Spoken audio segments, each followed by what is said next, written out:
yang saya pelajari itu kan sejak 50.000 tahun yang lalu itu kita tuh udah ditetapkan gitu ya.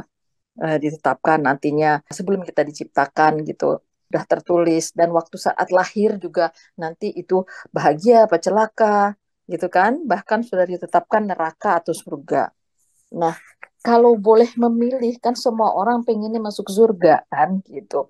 Dan kalau boleh memilih semua orang pengen terlahir sebagai muslim. Jadi rasanya apa mungkin Allah itu waktu menciptakan manusia itu dia sudah menetapkan ini masuk neraka dan kekal selamanya di dalamnya gitu. Dan makhluk yang diciptakannya itu akan tersiksa selamanya di dalam neraka jahanam yang menyeramkan itu gitu. Jadi kembali lagi tadi saya dengar Pak Ustadz menjelaskan tentang akal sehat gitu ya Ya. dalam memilih agama itu. Tapi kemudian saya berpikir hidayah itu milik Allah gitu.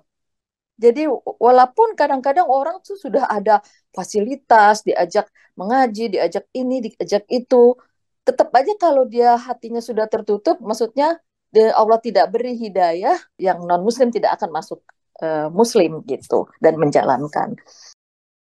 Bu Mutiara ini masih mewakili pendapat yang rancu itu. Terjadi kerancuan di dalam konsep yang tadi saya ceritakan sejak awal, ya, bahwa ada pemahaman yang selama ini digambarkan surga dan nerakanya itu sudah ditetapkan di awal. Itu tidak ada di dalam Al-Quran. Yang menceritakan bahwa sejak awal Allah menciptakan dan sebelum dia menjalani kehidupan ini sudah pasti masuk neraka, masuk surga. Nggak ada. Yang Allah tetapkan sebagai takdir itu adalah sunatullahnya.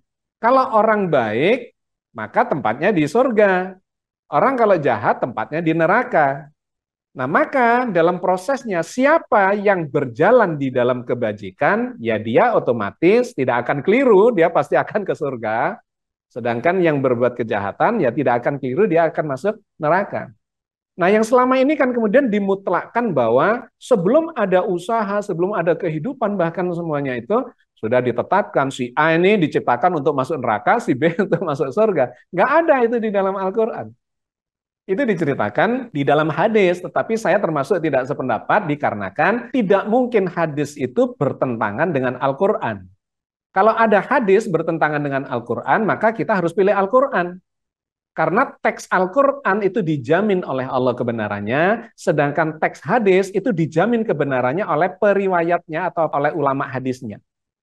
Disahihkan oleh Imam Bukhari, belum tentu disahihkan oleh Imam Muslim.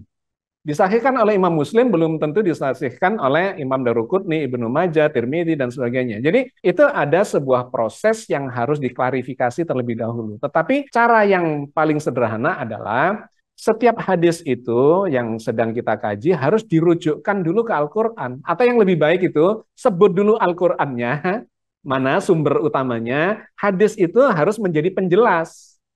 Bukan menjadi sesuatu yang justru berlawanan dengan Al-Quran. Kalau berlawanan berarti yang salah atau disalahkan, diminggirkan adalah hadisnya, bukan Al-Qurannya.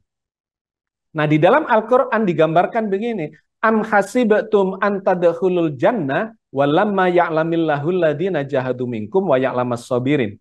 Apakah kalian mengira kalian akan masuk surga padahal belum terbukti kesabarannya dan belum terbukti amal perbuatannya gitu ya. Jadi memang masuk surga dan tidak atau masuk neraka dan tidak itu sangat dikaitkan dengan amal kebajikan kita atau perbuatan dosa kita. Laha makasabat wa alaiha maktasabat. Gitu ya. Baginya segala amal kebajikannya dan baginya pula segala amal keburukannya. Itu ayatnya bertebaran di dalam Al-Quran sehingga jangan kita terjebak kepada dia sudah ditentukan surga dan nerakanya. Kalau tadi saya gambarkan di awal, sudah ditentukan ini miskinnya, ini jodohnya. Ya tadi kan kita bahas. Bukan begitu di dalam Al-Quran.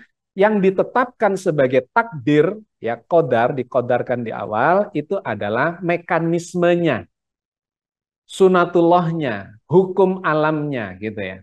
Nah, maka kita diperintahkan Allah untuk mengikuti hukum alam itu. Liman sya'a minkum ayyataqaddama aw yata'akhkhar kullu nafsin bima kasabat rahina. Bagi siapa saja yang mau maju boleh, mau mundur boleh. mau baik boleh, mau jahat boleh, gitu. Mau dapat pahala boleh, mau dapat dosa boleh. Kullu nafsim bima kasabat rohina, setiap diri bertanggung jawab atas apa yang dilakukannya. Jadi menurut saya sangat clear. Al-Quran mengajarkan kepada kita bahwa hidup ini bukan pasrah bongkoan ya istilahnya. Pasrah dalam konteks tawakal iya, tapi tawakal itu kan berbeda dengan pasrah yang seringkali dimaknai negatif ya.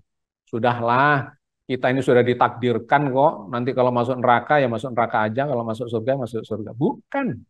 Hidup ini adalah kesengajaan. Kita disuruh berkomitmen. Bertuhannya adalah la ilaha illallah, hanya kepada Allah, ngikutnya kepada Rasulullah. Pilihan, mau jadi orang Islam boleh, mau non-Muslim boleh, mau jadi kafir boleh, mau jadi pendosa, jadi kriminal, silahkan dengan segala tanggung jawab dan konsekuensinya. Gitu. Jadi sangat clear kalau kita mengikuti ajaran di dalam Al-Quran, sebetulnya tidak membingungkan. Menjadi bingung karena kemudian ada pendapat-pendapat, ada hadis yang berlawanan sesungguhnya dengan Al-Quran, yang kemudian menjadi deterministik itu sifatnya. Seakan-akan semuanya sudah dipastikan. Padahal sifatnya takdir itu algoritmik. Algoritmik itu if then gitu. Jika begini hasilnya ini, jika begitu hasilnya itu. Nah silahkan memilih. Setiap saat itu kita dihadapkan pada pilihan. Fa'alhamaha fujuroha wa taqwaha qad aflaha man zakkaha wa qad khaba man dasaha. Ini ayat menarik. Fa'alhamaha fujuroha wa taqwaha. Allah mengilhamkan kepada jiwa kita itu fujuroha, kecenderungan buruk, wa taqwaha, kecenderungan baik, takwa. Jadi setiap kita itu sudah memiliki bisikan-bisikan antara fujur, berbuat tidak baik, dan berbuat baik. Jadi itu manusiawi saja, kadang-kadang kita ingin melakukan yang enggak-enggak, gitu. Tapi di lain waktu ingin melakukan yang baik-baik. Gitu. Nah yang menarik kemudian, qad aflaha man zakkaha, wa qad khaba man dasaha. Sungguh, qad aflaha man zakkaha, menang dia, sukses dia dalam hidupnya, ketika dia mensucikan jiwanya. Dan celaka dia, merugi dia ketika mengotori jiwanya. Jadi hidup ini pilihan, kita sudah dikasih tahu nih jalan kesesatan, ini jalan kebaikan. Silakan pilih. Orang yang beruntung adalah orang yang mensucikan dirinya karena dia ada di jalan kebaikan, ujungnya sana surga, ini jalan keburukan, ujungnya sana neraka. Silakan dipilih.